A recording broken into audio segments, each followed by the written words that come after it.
In the beginning was the Word, and the Word was with God, and the Word was God. He was in the beginning with God.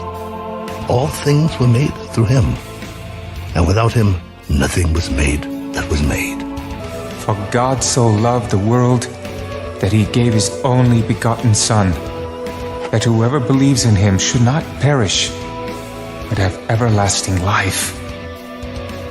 For God did not send his Son into the world to condemn the world, but that the world through him might be saved.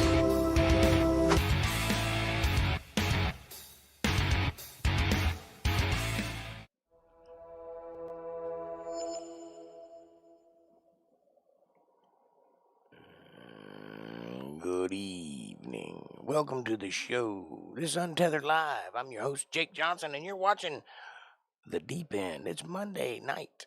It's Bible study, Old Testament style. You know, the good stuff. We are in 2 Samuel, chapter 19, verse something or other. I have to look. What is it? 1937? Is that it? 1917. I knew there was a 7 in it. Hey, Kevin Cox, what's happening, brother? Hello, Jake, Kevin, and April here. Good to be here. Sorry I missed you last night. I was asleep. Yeah, we missed you. It wasn't the same show without you.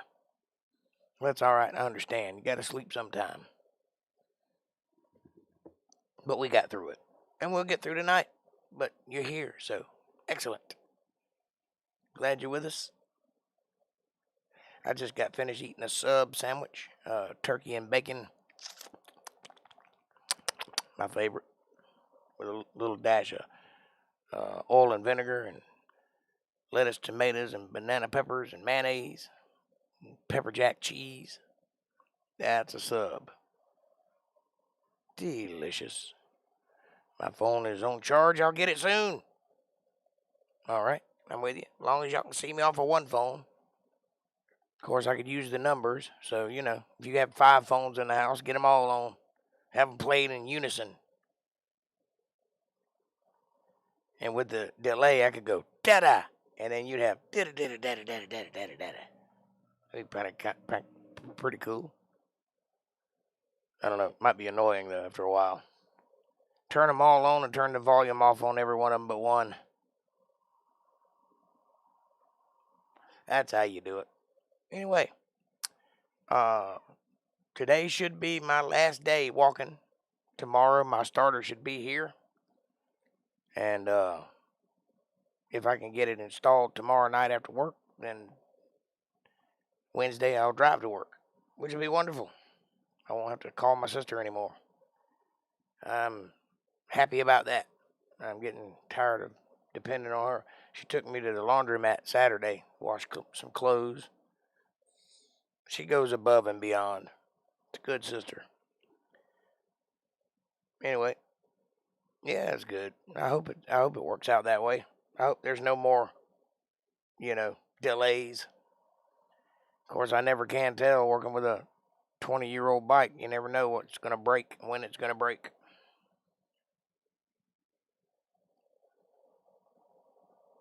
That's kind of what I'm dealing with now. I've had it for 5-6 years, and I've only worked on it really this once in depth. I've, changed the oil and changed a tire or two, but to actually delve into the motor of it, break things down, tear it all apart, this is the only time I've had to work on it. And it's time. It's time for things to start going bad. I mean, it was all original when I bought it, so there'd never been anything replaced on it thus far, so it's time. I know you'll get it fixed. Yeah, sure will. Just a matter of time. You know what I mean? I'm just not fast at it. It may take me a month. It may take me a year, but I'll eventually get it fixed. I'm what you call a shade tree mechanic. I only work on it when I have to, and it's my junk. But I will say that working on it myself saves a whole lot of money. Had I had somebody do what I've done to it already, I'd be a couple of $1,000s in the hole. Just in labor, that's not including the parts. They were going to charge me $400 for a starter. I got it for $180. So right there, you can see the difference. That's almost a $300 difference. Almost. And then the labor would have been $400 to put it on. So it would have cost me $800 to get them to switch the starter out. That's if I provided the starter. No, I'll do it myself. So far, I'm only $180 in on the starter. All the labor is free because it's mine. I ain't got nothing but time anyway, so there you go.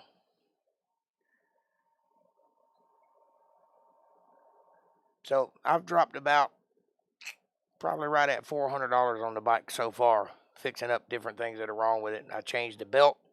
I've changed the chain. I changed a couple of bolts. I bought new bolts for the outside that are stainless steel and not that galvanized soft stuff that the bolts strip out the second time you take them off. Now I got stainless steel bolts to put back in it and a new starter. And that's all I need to do. There's a couple of things I'd like to do. I'd like to replace the seat. It's got a couple of little places in it where it's starting to crack. So leather, being outside. I'd like to get some more saddlebags for it, but those are just likes. I don't have to do any of that stuff, That won't stop me from riding. I've got a very nice bag that I put on the back of it. It's all leather, big square bag. I can fit a whole bunch of groceries in that thing. And helmets and all kinds of stuff, tools. And I like to have my tools on the bike because you never know what'll happen on the road, So I've got a stainless steel toolbox that's shaped like a teardrop that ideally you're supposed to mount it under the seat so it looks like part of the bike. I haven't found a place to mount it on this bike yet because it goes to an older model. So I just keep it in the saddlebag, but it's a nice toolbox. Keeps just about everything I need to work on that bike in it. I couldn't tear the engine apart because there's a few things I need for that won't fit in that toolbox, but I can change a tire and fix a line or, repair something on the fly, which is good. And of course I keep my trusty tire patches in there. When's the last time you patched a tire with rubber? That's like an old bicycle thing from the 70s. I've got a tire patch kit, and I carry it everywhere I go because it's a lifesaver. Because with that bike, it's got spoked tires, which means it has to have inner tubes. I can't buy the tubeless tires. It won't hold air for some reason. So with inner tubes, they pop about half the length of the life of the tire. So you go through one tire, you go through two tubes. So that's about how it works. But with a patch kit, I can use the same tube over and over again. That's $30 every time I buy a new tube. So that little piece of rubber is indelible to saving money. And when you ride a motorcycle, especially a Harley Davidson, you start thinking about how to save money. Because the word biker is an anagram. I don't know if you know it or not, but it stands for breaks income, kills economy regularly. Breaks income, kills economy regularly. It's like boat bust out another 1,000.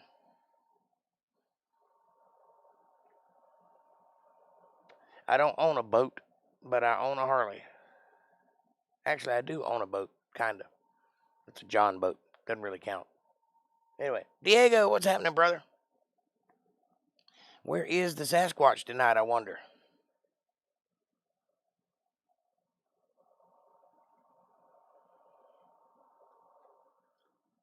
Let me send him a text. Let's see if he's on. He probably fell asleep.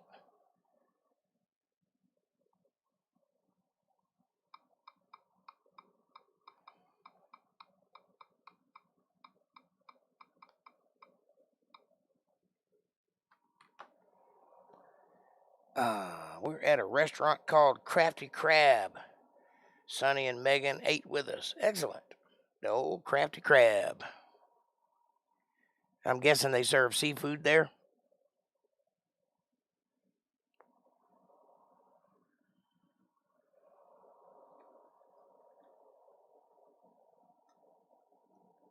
They are here, you mean? Yes. Well, tell them I said hello, Sonny and Megan. Yes, I can tell by the typing and the lack of sports update.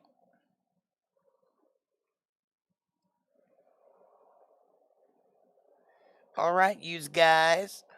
Y'all about ready to get started? Figured I'd shoot the breeze a little bit. But at some point, my phone is charging. I'm going to go grab it in a sec. All right. Make sure it's got a good charge on it. At least an hour's worth. And I will begin the read when you get your phone. My phone has 73% charge. Excellent. You're good to go. That's about what mine's at right now. I got mine on the charger over here. Sports update. April tackled me. I liked it.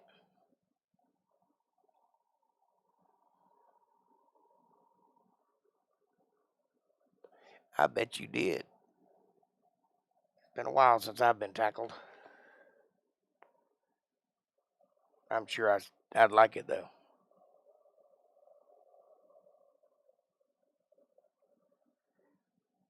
All right.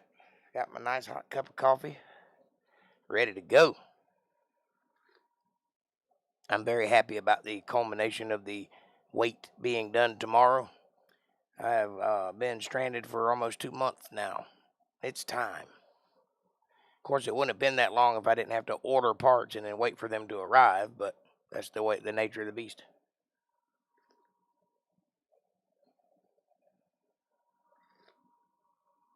It hadn't quite been 2 months. It's been like a month and a half.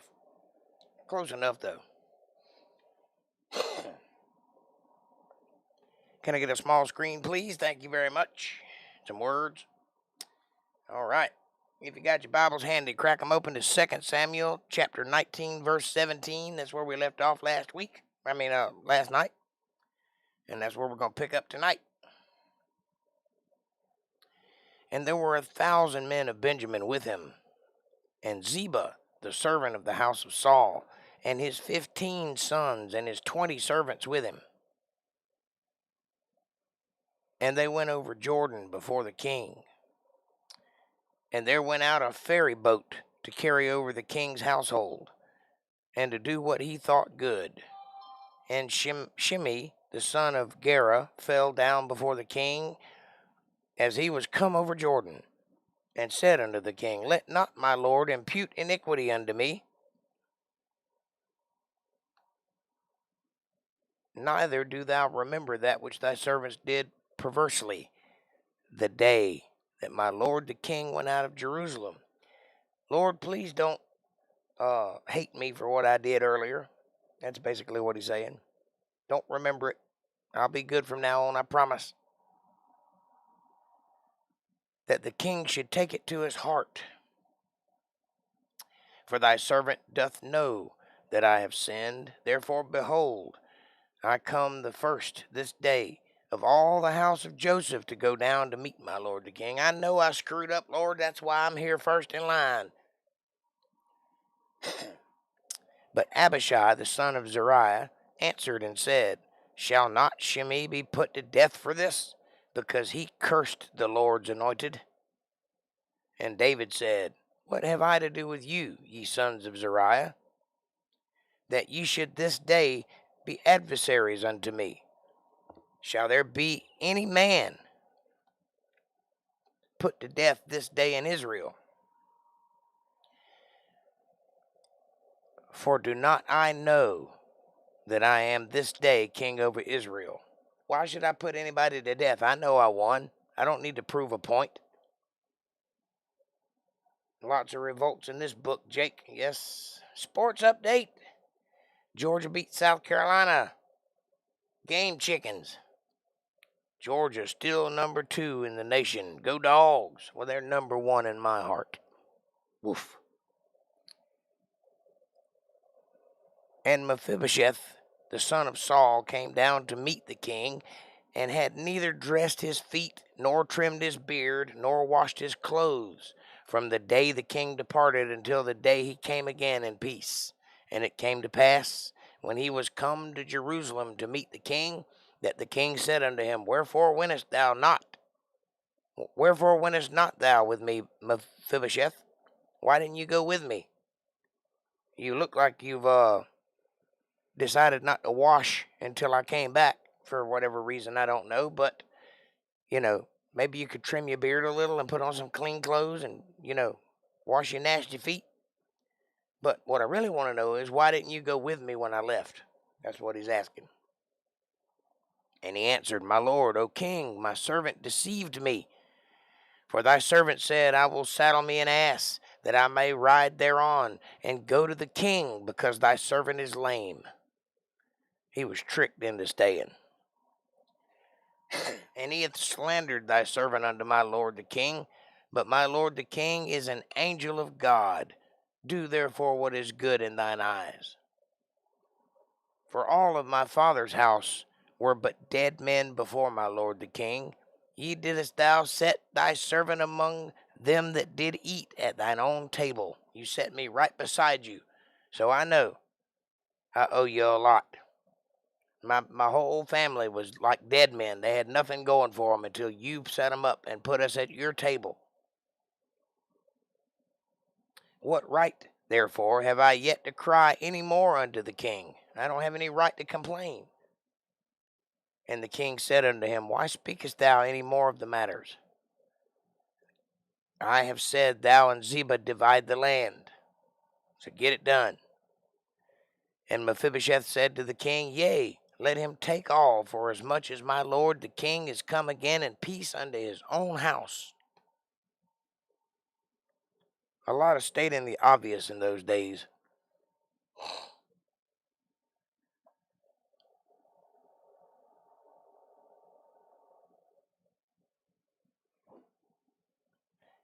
And Barzillai, the Gileadite, came down from Rogelim, and went over Jordan with the king to conduct him over Jordan.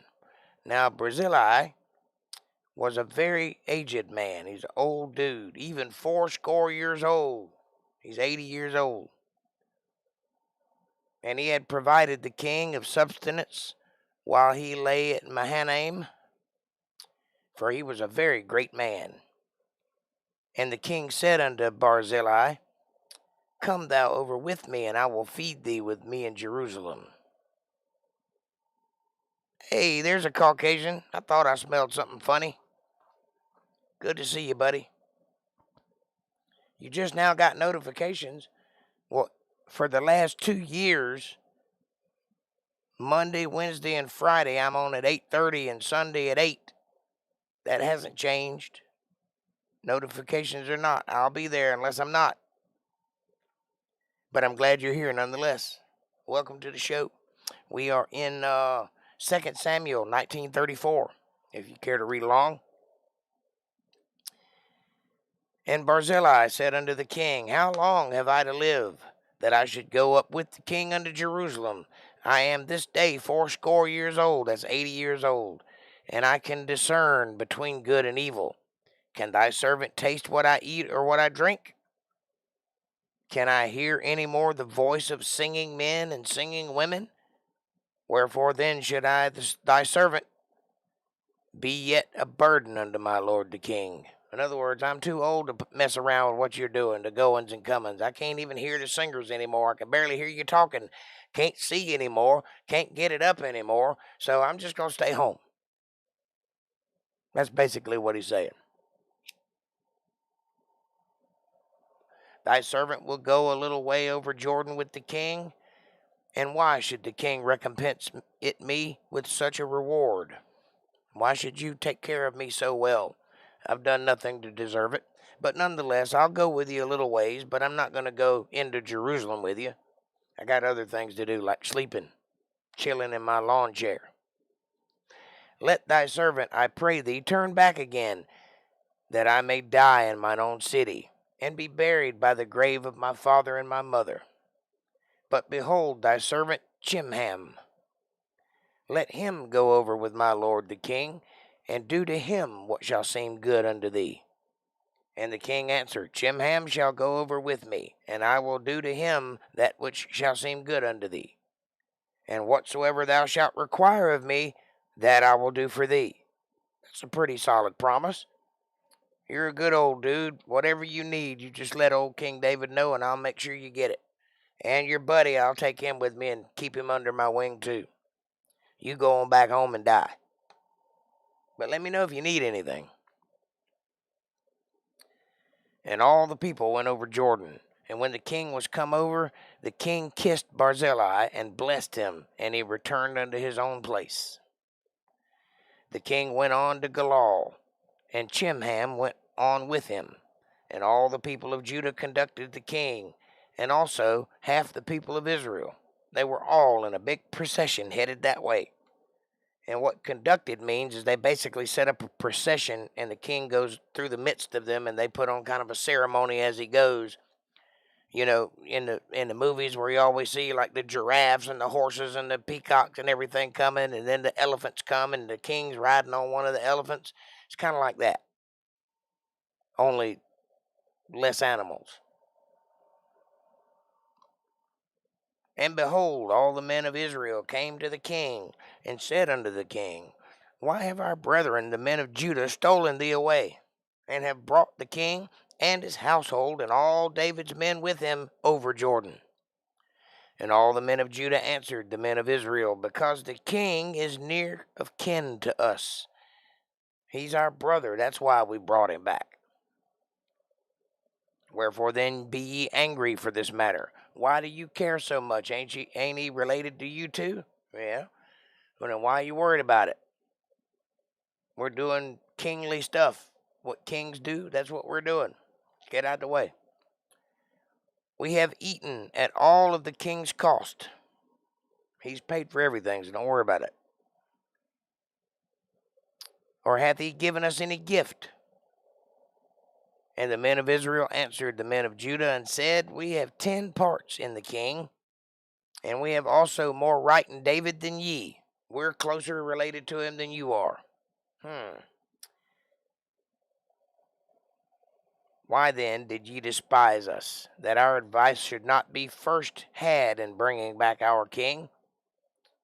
And the words of the men of Judah were fiercer than the words of the men of Israel. So they were arguing about who gets the king. They're kind of playing tug-of-war with him. And there happened to be there a man of Belial, whose name was Sheba, son of Bichri, a Benjamite. And he blew a trumpet and said, We have no part in David, neither have we inheritance in the son of Jesse. Every man to his tents, O Israel. So they're bickering back and forth, and he gets in the middle and goes, Shut up. Neither one of you have David, so go to your room. Pretty much.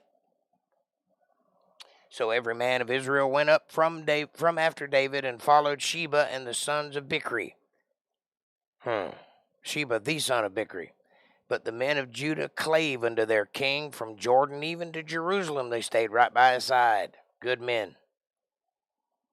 And David came to his house at Jerusalem, and the king took the 10 women, his concubines, whom he had left to keep the house, remember them, and put them in a ward, and fed them, but went not in unto them. So he didn't want to have anything. He knew his son banged all his concubines, so he didn't want to go in there and have sloppy seconds, you see.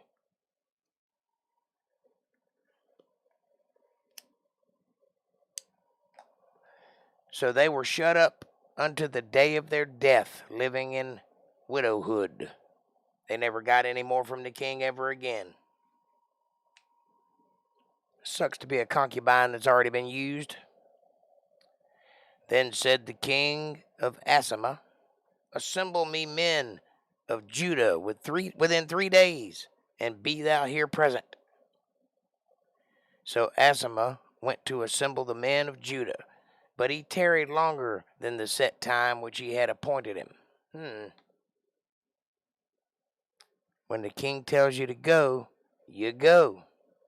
And David said to Abishai, now shall Sheba the son of Bichri do us more harm than did Absalom.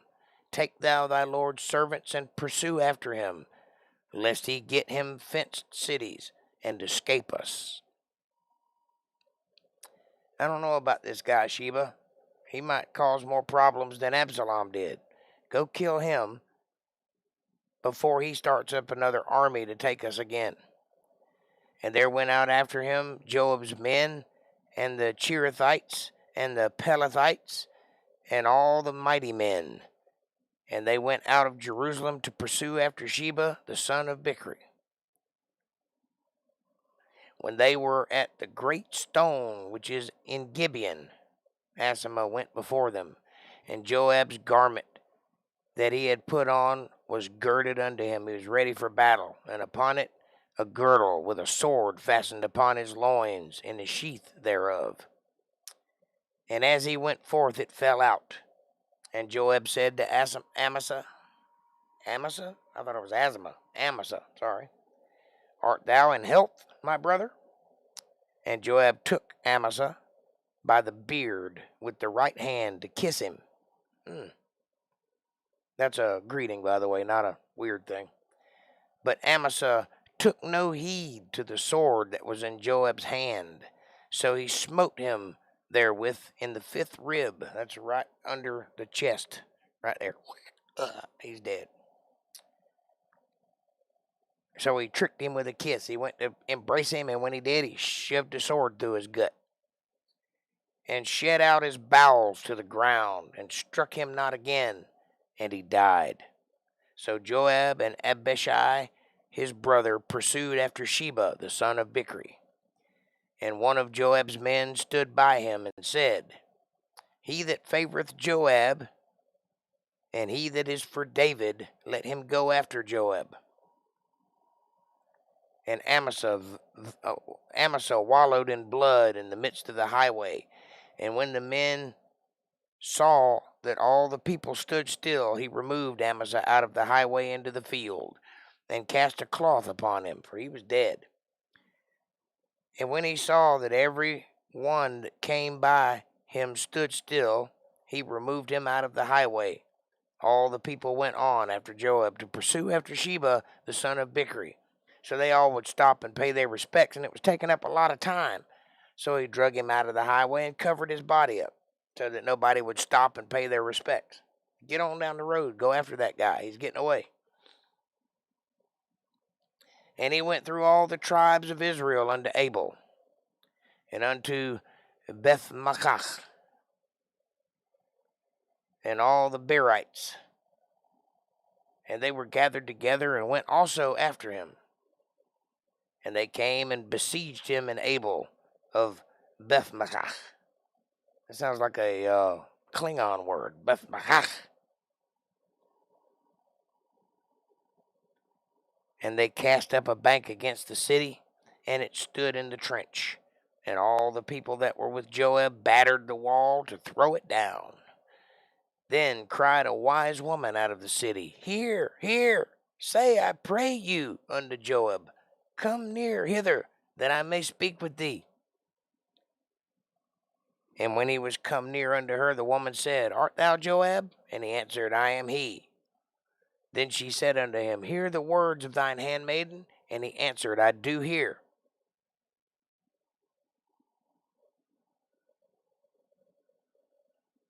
Then she spake, saying, They were wont to speak in old time, saying, They shall surely ask counsel at Abel. And so they ended the matter. I am one of them that are peaceable and faithful in Israel. Thou seekest to destroy a city and a mother in Israel. Why wilt thou swallow up thine inheritance of the Lord? And Joab answered and said, Far be it from me, that I should swallow up or destroy. I'm just after one dude. I don't have to take down the whole city. The matter is not so, but a man of Mount Ephraim, Sheba, the son of Bichri by name, hath lifted up his head against the king, even against David. Deliver him only, and I will depart from the city. And the woman said unto Joab, Behold, his head shall be thrown to thee over the wall. Okay, well, make sure it's him, get fingerprints and everything, and we'll leave. Then the woman went unto all the people in her wisdom, and they cut off the head of Sheba the son of Bichri, and cast it out to Joab, and he blew a trumpet. And they retired from the city, every man to his tent.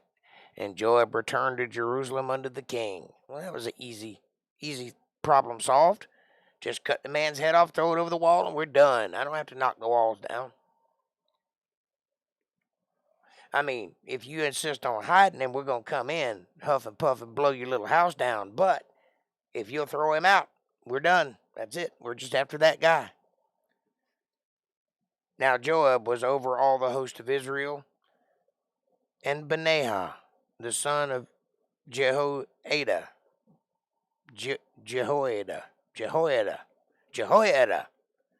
was over the Cherethites and over the Pelethites, and Adoram was over the tribute, and Jehoshaphat, the son of Ahilud,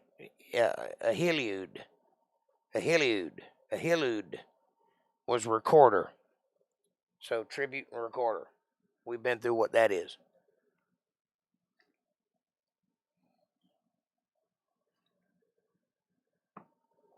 The tribute does the talking, and the recorder does the writing, and the scribe does the recording of the recorder.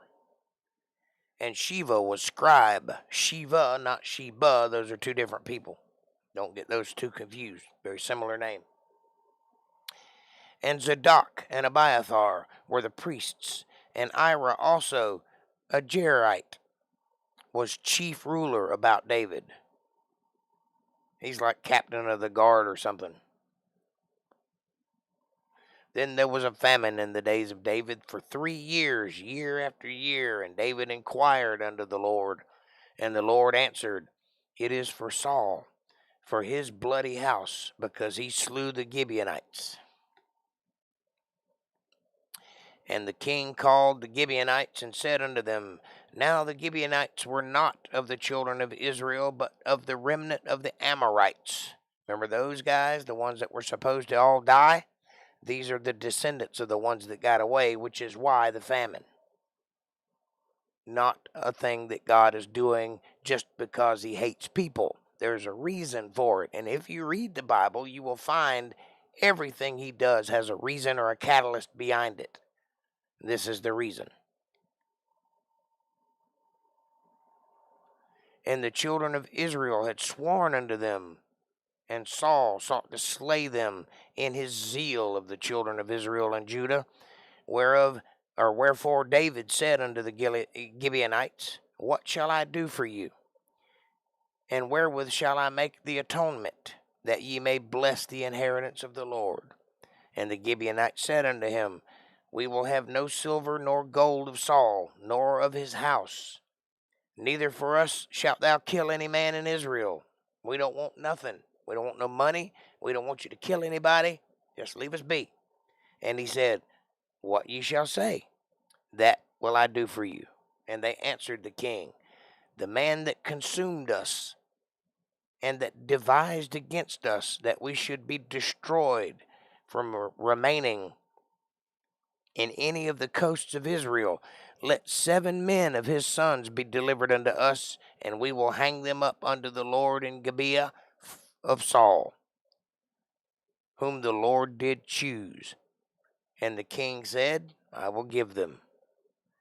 And the king spared Mephibosheth, the son of Jonathan, the son of Saul, because of the Lord's oath that was between them, between David and Jonathan, the son of Saul. Remember, they had a oath that went to the end of their lives, that they would take care of each other's family forever. And David kept his end of the bargain because he's a good man. But the king took the 2 sons, Rizpah, the daughter of Aiah, whom she bare unto Saul, Armani, and Mephibosheth, and the 5 sons of Michal, the daughter of Saul, whom she brought up for Adriel, the son of Barzillai, the Meholathite, and he delivered them into the hands of the Gibeonites, and they hanged them in the hill before the Lord. And they fell all 7 together, and were put to death in the days of the harvest, in the first days, in the beginning of barley harvest. And Rizpah, the daughter of Aiah, took sackcloth and spread it for her upon the rock, from the beginning of harvest until water dropped upon them out of heaven, and suffered neither the birds of the air to rest on them by day, nor the beasts of the field by night. And it was told David that Rizpah, the daughter of Aiah, the concubine of Saul, had done. And David went and took the bones of Saul and the bones of Jonathan, his son, from the men of Jabesh Gilead,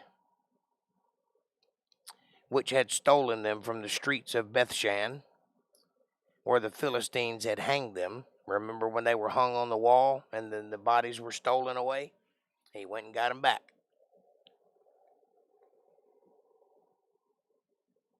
When the Philistines had slain Saul in Gilboa, and he brought up from thence the bones of Saul and the bones of Jonathan his son, and they gathered the bones of them that were hanged, and the bones of Saul and Jonathan his son buried they in the country of Benjamin, in Zelah, in the sepulchre of Kish his father. And they performed all the king commanded, and after that God was entreated for the land. In other words, that did it. That ended the famine. I don't think the sacred author mentioned killing of the Gibeonites before this occasion. Maybe not. That is a very macabre scene, seeing the mother of these guys protect their dead bodies from rotting. So the killing of the Gibeonites was carried out by Saul during his madness against David, yes. So David took the bones of Saul and Jonathan and gave them a proper burial, yes, that's correct. And it did mention Saul going after the Gibeonites, but it called them something else.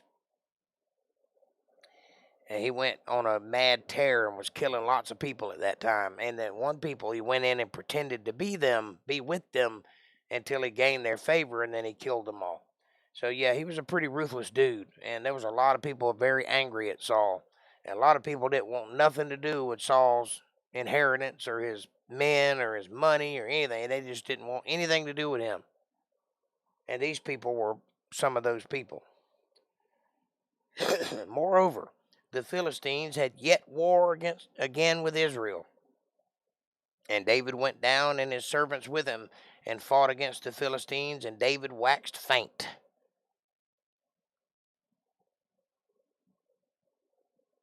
And Ishbibenob,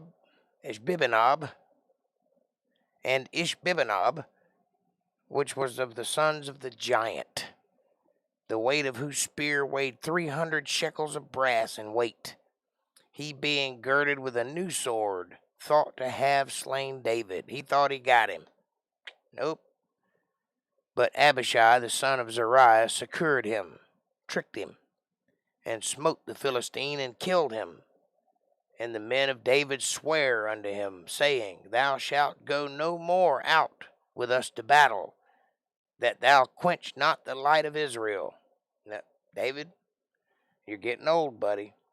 It's time you stay at home when we go to battle. You can't go out and battle with us anymore. Why? Because they're all trying to kill you.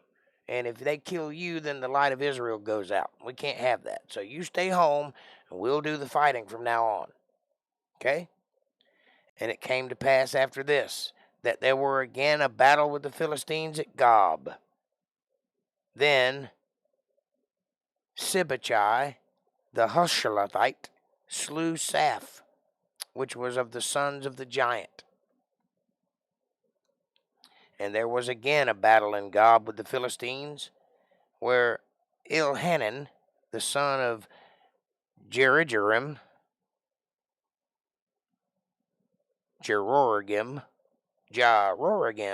the Bethlehemite, slew the brother of Goliath, the Gittite, the staff of whose spear was like a weaver's beam.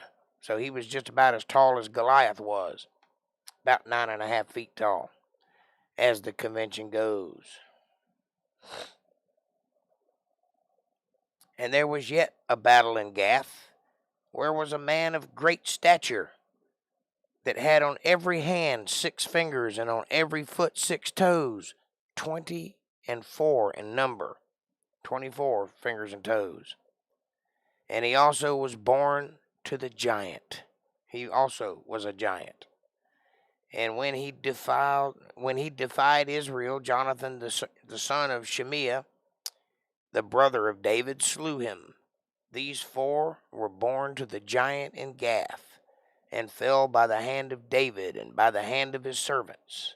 And David spake unto the Lord the words of this song in the day that the Lord had delivered him out of the hands of all of his enemies, and out of the hand of Saul. And he said, The Lord is my rock, and my fortress, and my deliverer, God of my rock. In him I will trust. He is my shield, the horn of my salvation, my high tower and my refuge, my Savior. Thou savest me from violence. I will call on the Lord, who is worthy to be praised. So shall I be saved from my enemies. When the waves of death compassed me, the floods of ungodly men made me afraid. The sorrows of hell compassed about me. The snares of death prevented me. In my distress, I called upon the Lord, and I cried to my God, and he did hear my voice out of his temple, and my cry did enter his ears. Then the earth shook and trembled, and the foundations of heaven moved and shook, because he was wroth. There went up a smoke out of his nostrils, and a fire out of his mouth devoured. Coals were kindled by it. He bowed the heavens also, and came down, and darkness was under his feet. And he rode upon a cherub, and did fly. And he was seen upon the wings of the wind. And he made darkness pavilions round about him, dark waters, and thick clouds of the skies. Through the brightness before him were the coals of fire kindled. The Lord thundered from heaven, and the Most High uttered his voice. And he sent out arrows, and scattered them, lightning, and discomfited them. And the channels of the sea appeared, and the foundations of the world were discovered, at the rebuking of the Lord, at the blast of the breath of his nostrils. He sent from above, he took me, he drew me out of my many waters. He delivered me from my strong enemy, and from them that hated me, for they were too strong for me. They prevented me in the day of my calamity, but the Lord was my stay. He brought me forth also into a large place. He delivered me because he delighted in me. The Lord rewarded me according to my righteousness, according to the cleanliness of my hands hath he recompensed me. For I have kept the ways of the Lord, and I have not wickedly departed from my God. For all his judgments were before me, and for his statutes I did not depart from them. I was also upright before him, and I have kept myself from mine iniquity. Therefore the Lord hath recompensed me according to my righteousness, according to my cleanness in his eyes' sight. With the merciful thou wilt show thyself merciful. And with the upright man thou wilt show thyself upright. With the pure thou wilt show thyself pure, and with froward thou wilt show thyself unsavory. And the afflicted people thou wilt save, but thine eyes are upon the haughty, that thou mayest bring them down. For thou art my lamp, O Lord, and the Lord will lighten my darkness. For by thee I have run through a troop. By my God have I leaped over a wall. As for God, his way is perfect. The word of the Lord is tried. He is a buckler to all them that trust in him. That's a shield, by the way. For who is God save the Lord? Who is a rock save our God? God is my strength and power, and he maketh my way perfect. He maketh my feet like hinds' feet, like the back feet of an animal, pushing him real fast. And he setteth me upon my high places. He teacheth my hands to war, so that bow of steel is broken by mine arms. Thou hast also given me the shield of thy salvation, and thy gentleness hath made me great. Thou hast enlarged my steps under me, so that my feet did not slip. I have pursued mine enemies and destroyed them, and turned not again until I had consumed them. And I have consumed them, and wounded them, that they could not arise. Yea, they are fallen under my feet. For thou hast girded me with the strength to battle. Them that rose up against me hast thou subdued under me. Thou hast also given me the necks of mine enemy, that I might destroy them that hate me. They looked, but there was none to save, even unto the Lord, but he answered them not. Then did I beat them as small as the dust of the earth. I did stamp them as the mire of the street, and did spread them abroad. Thou also hast delivered me from the strivings of my people. Thou hast kept me to be head of the heathen, of people which I knew not shall serve me. Strangers shall submit themselves unto me. As soon as they hear, they shall be obedient unto me. Strangers shall fade away, and they shall be afraid out of their close places. The Lord liveth, and blessed be my rock, and exalted be the God of the rock of my salvation. It is God that avengeth me, and that bringeth down the people under me, and that bringeth me forth from my enemies. Thou hast also lifted me up on high above them that rose up against me. Thou hast delivered me from the violent man. Therefore I will give thanks unto thee, O Lord. Among the heathen I will sing praises unto thy name. He is the tower of salvation for his king. He showeth mercy to his anointed, unto David, and to his seed forevermore. Now these be the last words of David. David the son of Jesse said, and the man who was raised up on high, the anointed of God, of Jacob, and the sweet psalmist of Israel said, the Spirit of the Lord spake by me, and his word was in my tongue. And the God of Israel said, the rock of Israel spake to me. He that ruleth over men must be just, ruling in the fear of God, or the reverence of God.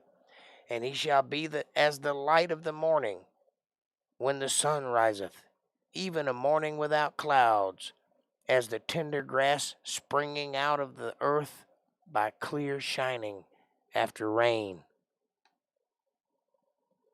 Although my house be not so with God, yet he that hath made with me an everlasting covenant, ordered in all things and sure. For this is all my salvation, and all my desire, although he make it not to grow. But the sons of Belial shall be all of them as thorns thrust away, because they cannot be taken with hands. But the man that shall touch them must be fenced with iron and the staff of a spear, and they shall be utterly burned with fire in the same place. These be the names of the mighty men whom David had: the Tachmonite that sat in the seat, chief among the captains; The same was Adino the Eznite. He lifted up his spear against 800, whom he slew at one time. And after him was Eleazar, the son of Dodo, the Aholite, the Ahohite,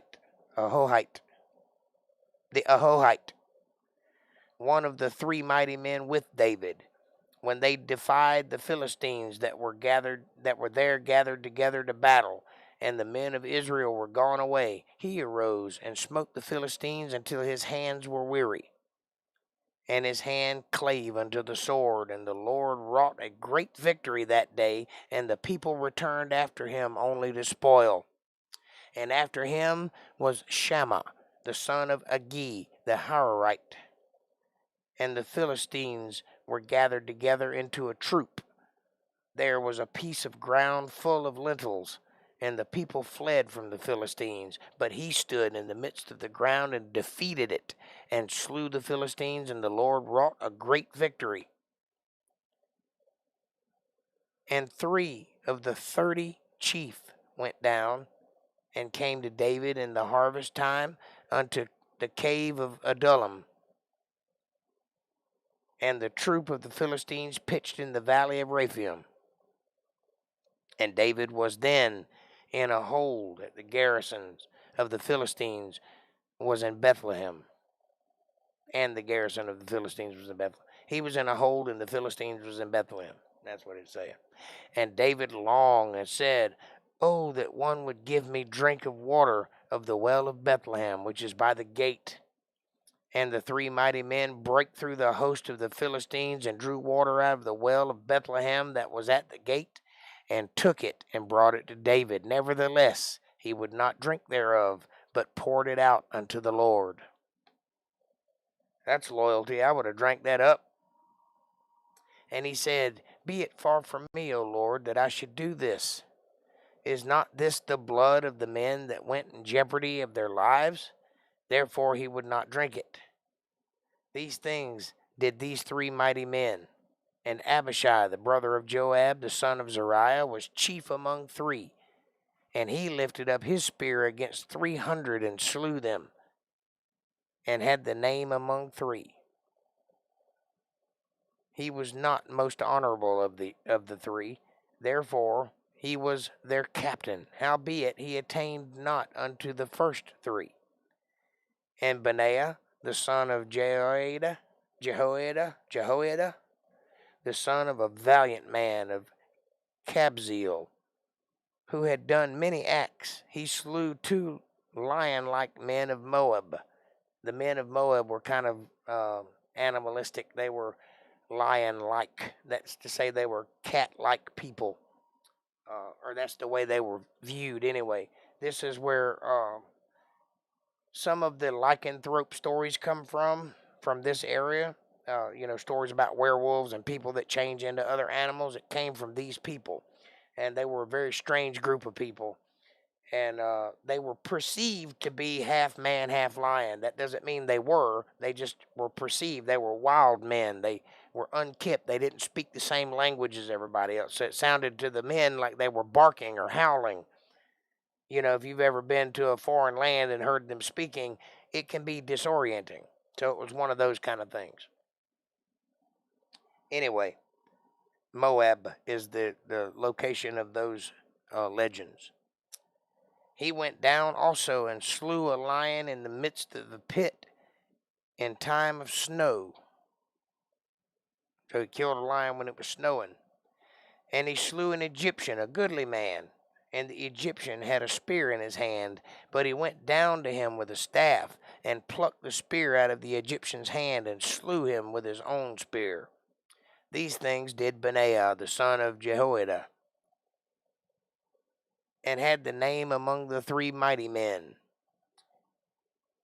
He was more honorable than the 30, but he attained not to the first 3. And David set him over his guard. And Ashiel, the brother of Joab, was one of the 30. Elhanan, the son of Dodo of Bethlehem.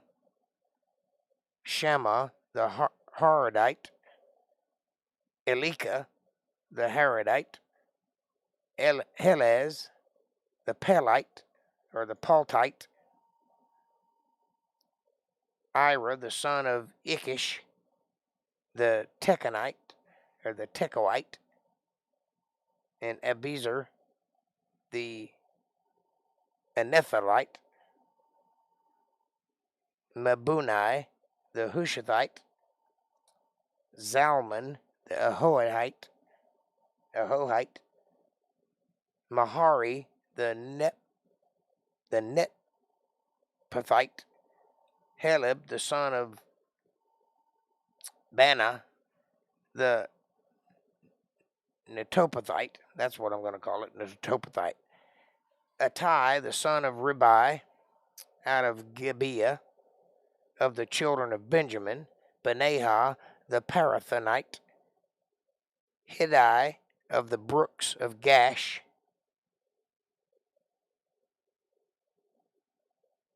Ebalban, the Arbathite, Asmaveth, the Bereshmite,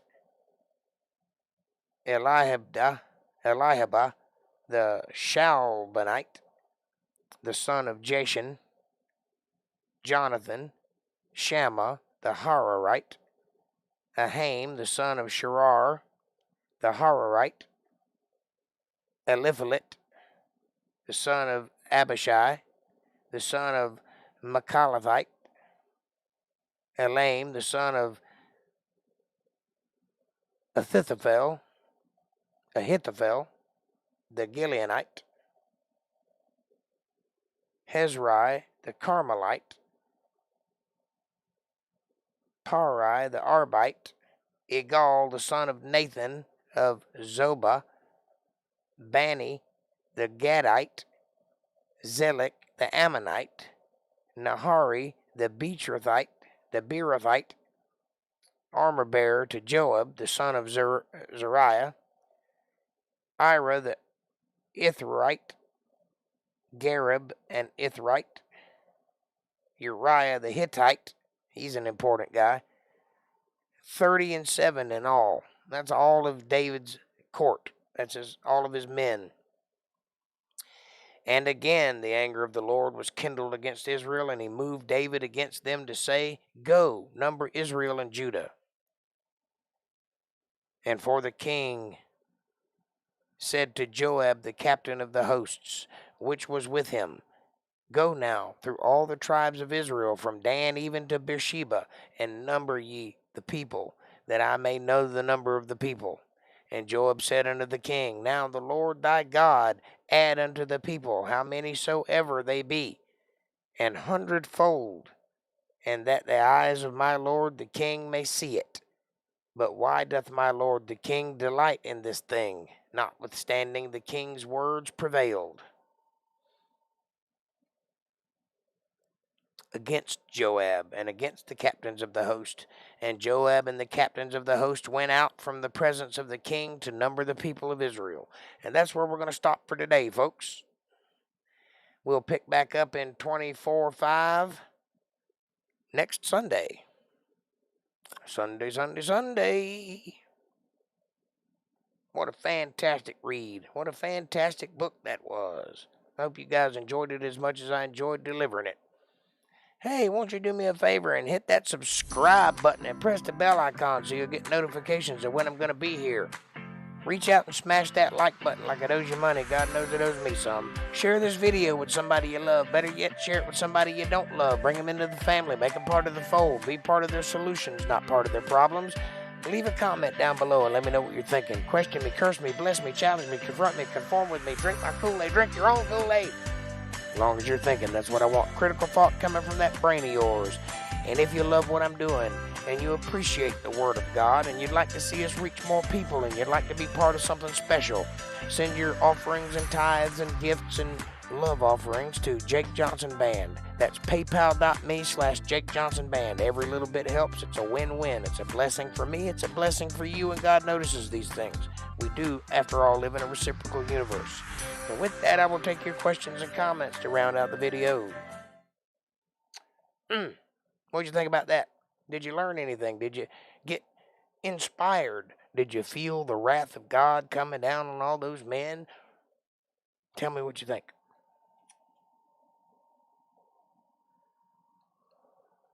The only one who survived was Abiathar. Well, there's a few more survived. There was 37 men in all, but I get what you're saying.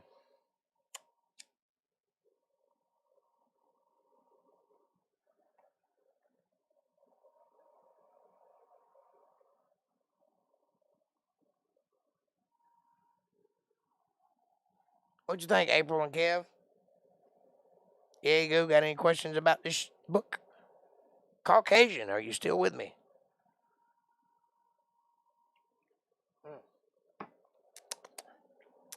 Good cup of coffee. All over the place, but I like it. I sure do appreciate reading that book, but sometimes those names get a little hard for me to throw off my tongue there. Some of them are a little ridiculous, but that's how they named things in those days. I'm glad that names are a lot simpler these days. How would you like to have the name Mephibosheth? Nobody can even pronounce it.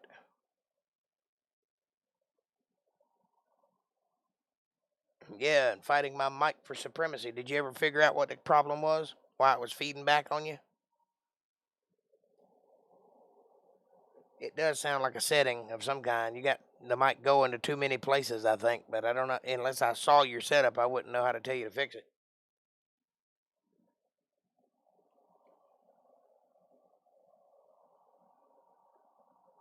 But you'll get it. You'll get the hang of it eventually.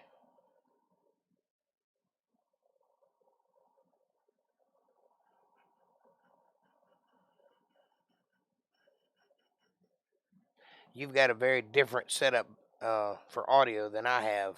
I'm running through well, you know the thing I bought, and it's basically set through a mixing board and then through into my computer.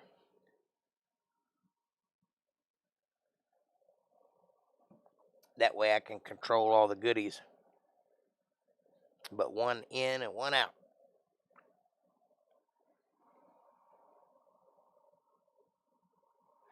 I fear that it may be a battle, but in the end you will reign supreme over that microphone. So someone else slayed Goliath? No, David slayed Goliath, but Goliath had sons and brothers. No, David slayed Goliath. The confusion is that one of David's brothers slayed another giant in the same place as David slayed Goliath. That's the confusion. Some people conflate those two stories. But no, Samuel 24 does not say someone else slew Goliath. They called him the giant. There were other giants there in those days. Goliath was not the only giant there. And one of those giants had 6 fingers and 6 toes, and some of his descendants made it all the way to America later after all of this had happened. As early as the 1800s or 1700s. They were here just before we started settling this place. They might have been here a little after that. Who knows?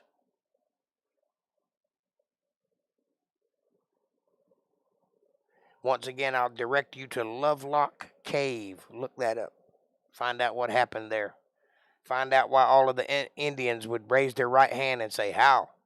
Which sounds very cheesy and movie-like, but they really did that. And they did that to find out if whoever was approaching them had 6 fingers or not. Because if they had 6 fingers, they were a bad guy. I think Goliath was probably 9.5, 10 feet tall. That's according to the numbers that are given in the Bible and according to modern tradition. I would say he was around 9.5 feet tall. Some say he was 13.5 feet tall. Some say he was 20-something feet tall. But I believe the one that says 9.5. That's a pretty big boy. If you could imagine seeing Shaq standing beside you, and he's only right about 7 feet tall, and he's twice of you, you know. of a full-grown man. He's 2 of them. You look like a little child standing beside him. And that's 3 or 4 feet taller than him, full feet. So, yeah, he was a big boy. And they were even bigger than him in those days, too. Goliath, by far, was not the biggest giant, but he was a big one. And David did kill Goliath. And then David's brother, later on, 20 years or so later, killed Goliath's brother in the same location. And there were also 2 other giants killed in that area by David's men. So there was a whole family of them in the Philistines. And maybe even more. Who knows? Goliath was their champion. He was the guy that they had chosen to be the big man of the army. But there were other giants with them. And living in that area that probably weren't with them.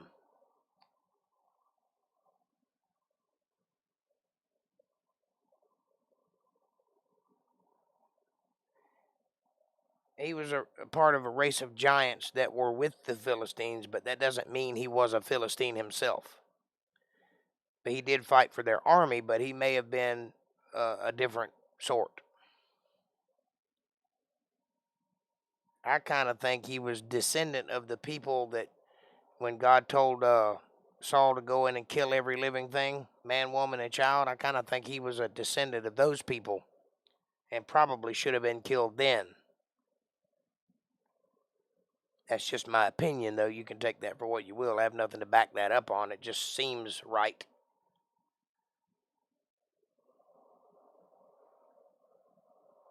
And some of this stuff you got to kind of take as common sense, you know. For example, if David killed Goliath, he couldn't have been much more than 9.5 feet tall, or a little boy wouldn't have been able to reach his head or pick his sword up.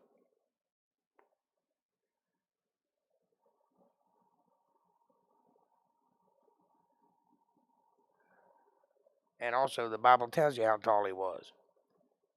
I forget now what the number is, but it's something like so many cubits in a span.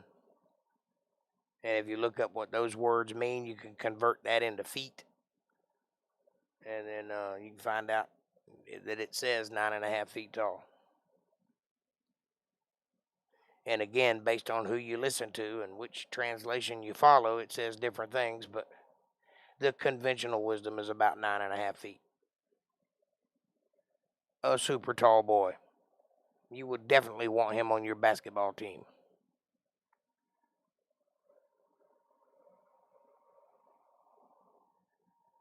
And it doesn't mention it in the Bible, but it mentions it in other texts. But Goliath also had 6 fingers and 6 toes.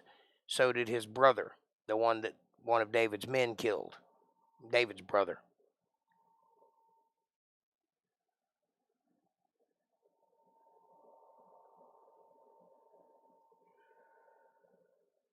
So they were pretty prolific in those days. That was the last remnants of them, though. There weren't a whole lot left in the world as there were before the flood.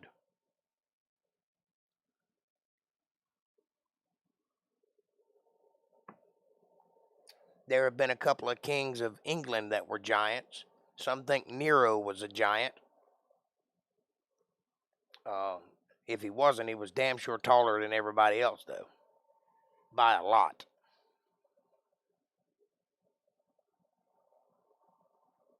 And to be honest with you, I don't really know what makes a giant, whether it's a certain gene or a certain bloodline or what, but it's more than just height that makes a giant.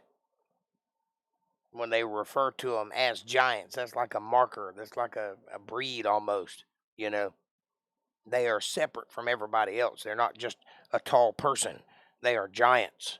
You know what I mean? So I think there may be other things, other factors involved in calling something a giant than just height. Because there's a few big boys born on this, even to this day, some 7-footers. Nobody's quite reached 9 feet tall recently, but I think Wadlow, I can't remember his first name, Gerald or something like that. Wadlow was the tallest man in recorded history, and he was like 8'6" or something like that when he died, and he was still growing. If he'd have lived, he'd have kept growing and gotten even taller. But he had a disease called giantism. That's not the same thing as being a giant. That's a disease that causes your pituitary gland to keep producing, so you keep growing. You never stop. And you grow faster than normal. But that's a disease that's probably tapped into the thing that makes giants, but it's a malfunction of the normal human body. It's not supposed to do that. But there are people who it is supposed to happen to, and they grow pretty tall, pretty fast.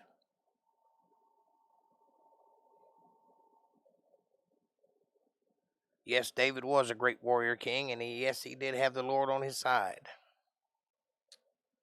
However, he made a few mistakes along the way, and he paid for them. And the biggest payment of his sin was him not being allowed to build God's temple. So his son Solomon had to continue that.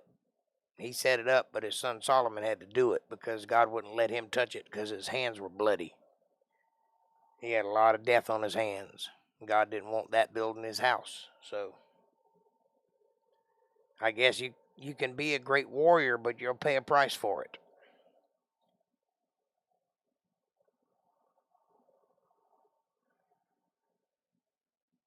Even though it's war and not considered murder because it's war, you still have the death on you, on your spirit. And it does cause problems.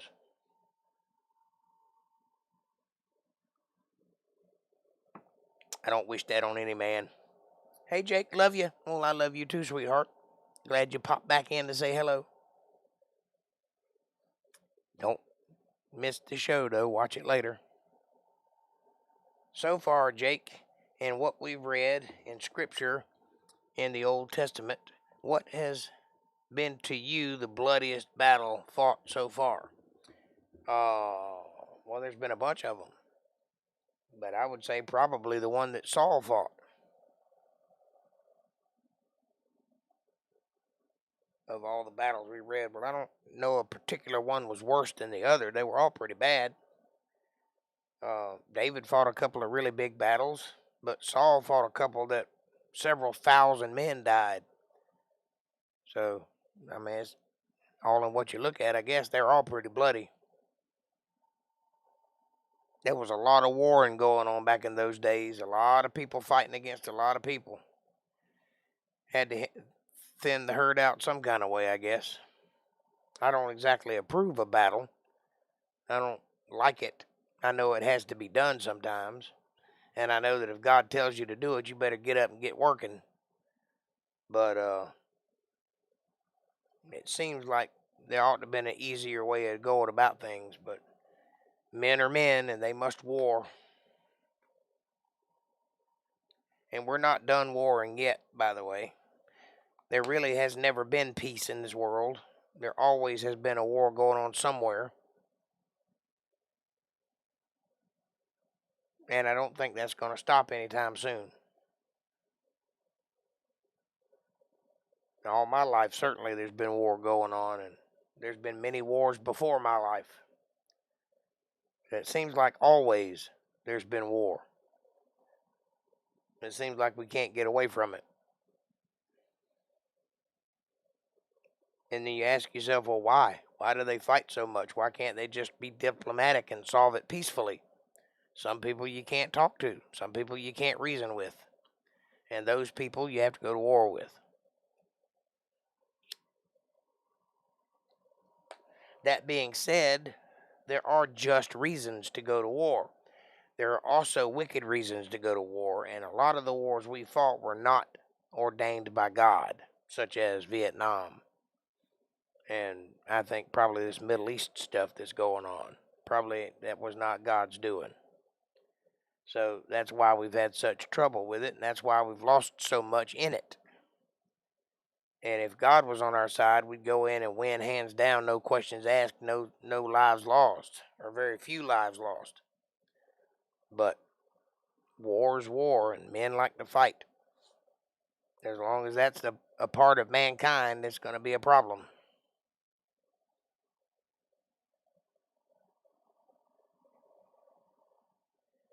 Yeah, you do need a fat head. I could have told you that already. Everybody's got one. You got to have one. That's just part of the deal. If you want more volume, you got to have a fat head or a cloud lifter. There's other kinds. Fat head is just one brand. There's different brands. But you need one that boosts your signal up high enough that you can get good headroom without all the signal noise.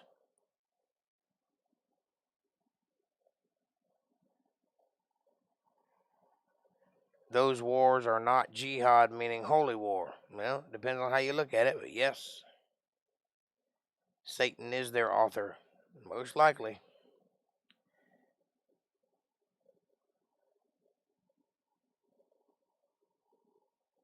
War has always been partaken in human history, yes. That's what I just said. We've always been at war at one point or another. And I don't think it's going to stop anytime soon. There's never really been peace. There's peace in certain places, but in other places, they're hot and heavy after it, you know.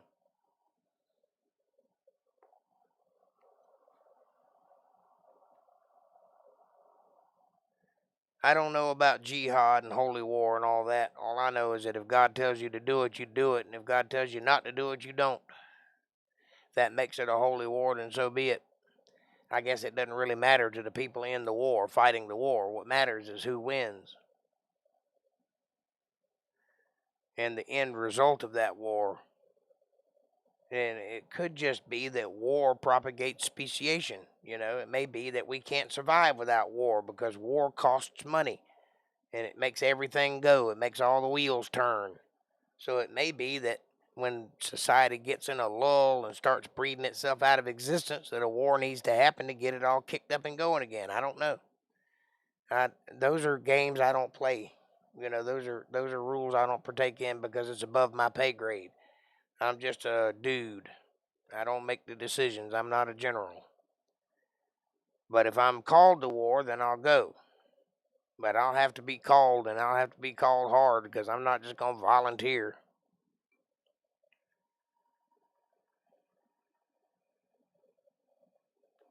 Much like this thing that I'm doing, it took most of my life to convince me to do it because I don't really feel like I need to be responsible for another man's soul. So I try very hard not to put myself in a position that could cost you yours. But I do feel like God called me to do it. I think it's always been there all of my life. And eventually I decided to do it before I ran out of time. Because that day is quickly coming upon me.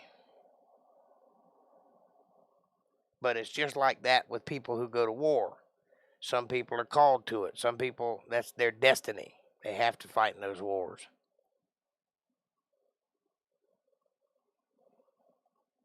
And some are good and some are bad.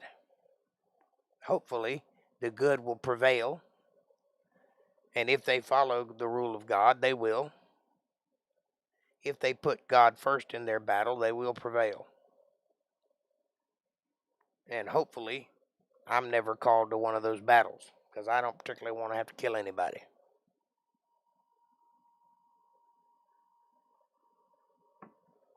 Though I would without hesitation if I had to. Doesn't mean I want to. And you also keep your nose clean and your head down and stay out of trouble. Especially you, being as young as you are, you don't need to get no drama. You got your whole life ahead of you to be worried about things like that. All you got to do is try to do right, walk in the way that you believe to be honorable, and follow your instincts towards righteousness. Do that and you'll be good. All this other stuff is just confusion, and it confuses a lot of people. So let me be the first to tell you that the only thing you're required to do is what you feel is right. God puts in your heart what's right and wrong.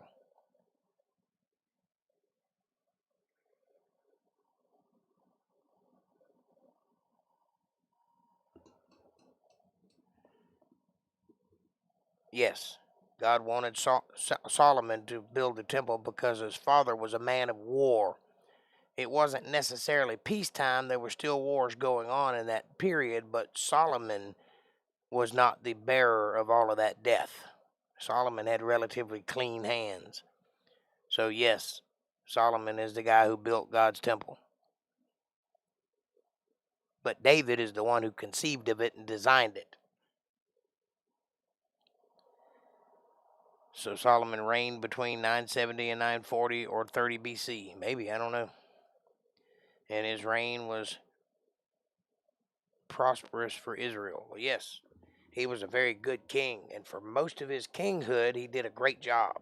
He kind of lost it there in the end, as all men do who are succumbed to power. But for the most part, he was a pretty good king.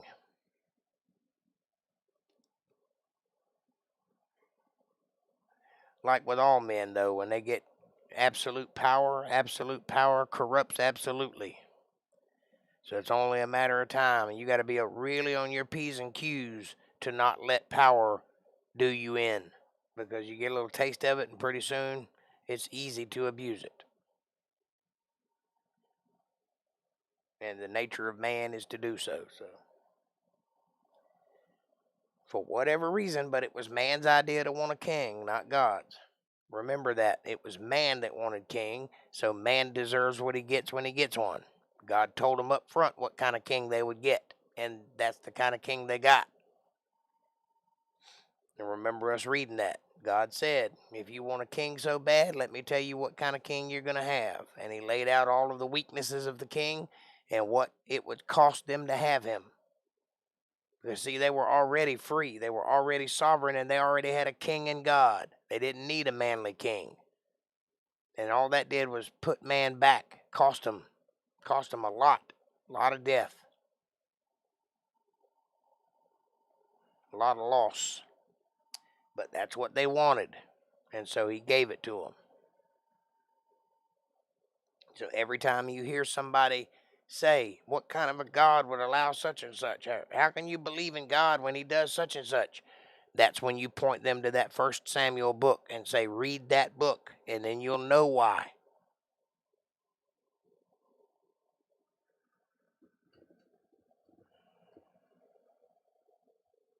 Okay, if I'm reading my crap right, I can stream okay if quietly. Yeah, you'll be a little quiet, but you'll still stream all right.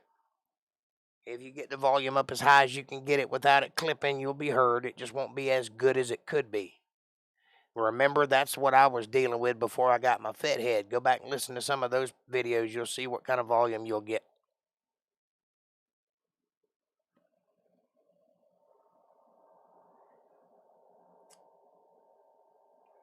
My fat head is the reason you can hear me clearly. And I got the fat head because I wanted the sleek inline look. You can also buy a cloud lifter, which looks like a box, a little blue box. It's not as streamlined, but it does the same thing. And there's a couple of other companies out there that do the same thing. But recording is trash. It's completely unusable. Might be the microphone, too. You might have a problem with your microphone. I'd have to hear it to see what's going on, but I could hear you fine the other night when we did the live stream. So something's going on.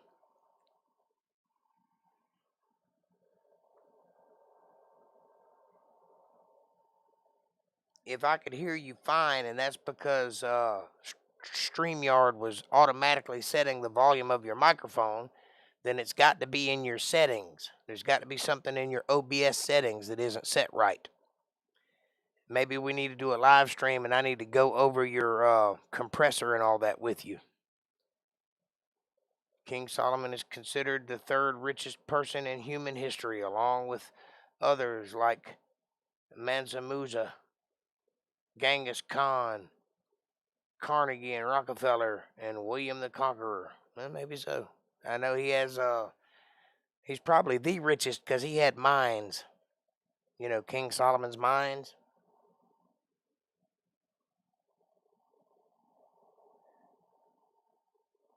See, I can stream fine if a bit cheesy, yeah. It could have been louder, but I mean, it was loud enough I could understand you. But it sounds to me like you got some settings wrong in your filters or whatever. Maybe you're not using enough filter. Do you have your compressor and your equalizer set up and your noise canceller? That's the only three things you should be running on your microphone is a compressor, an equalizer, and maybe a noise suppressor. You can also add gain to it, but all that's going to do is cause you to distort. You have to be very careful with the gain. Julius Caesar was also incredibly rich. Look at his conquests for Rome and his riches. Oh, yeah. I have them set up as another question. Yeah, that's why I said we might need to go through and make sure your settings are good. All I can do is tell you what my settings are, and you can set them up similar. That'll be a good starting point anyway. When it comes to a compressor, you just got to kind of play with it until it's right for you.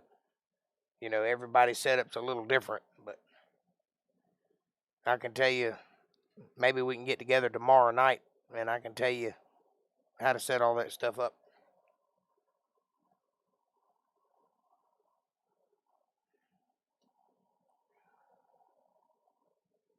Can't do it tonight because I got to get up early in the morning, but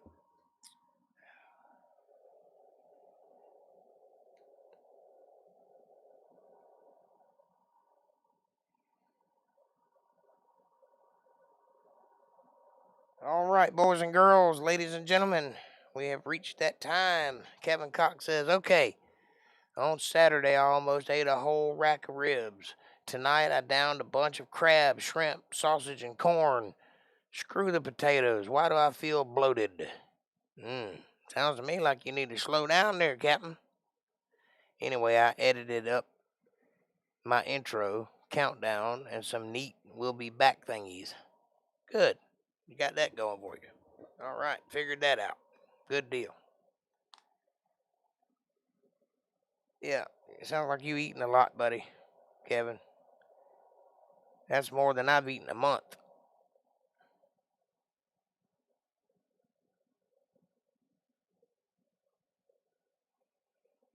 But as long as you're happy. All right, ladies and gentlemen, it's come to 10 o'clock. I'm going to call it a night because I got to get up early in the morning. Thank you so much for hanging out with me tonight and taking care of me and enjoying the show and all that good stuff. Thanks for the conversation. I thoroughly enjoyed it. You always ask the best questions and make the best statements. Need to finish with a whatchamacallit bar. What do you think? I think if you can fit it in there, go for it. Can't go wrong with a whatchamacallit. That's the best candy bar in existence, next to the Heath bar.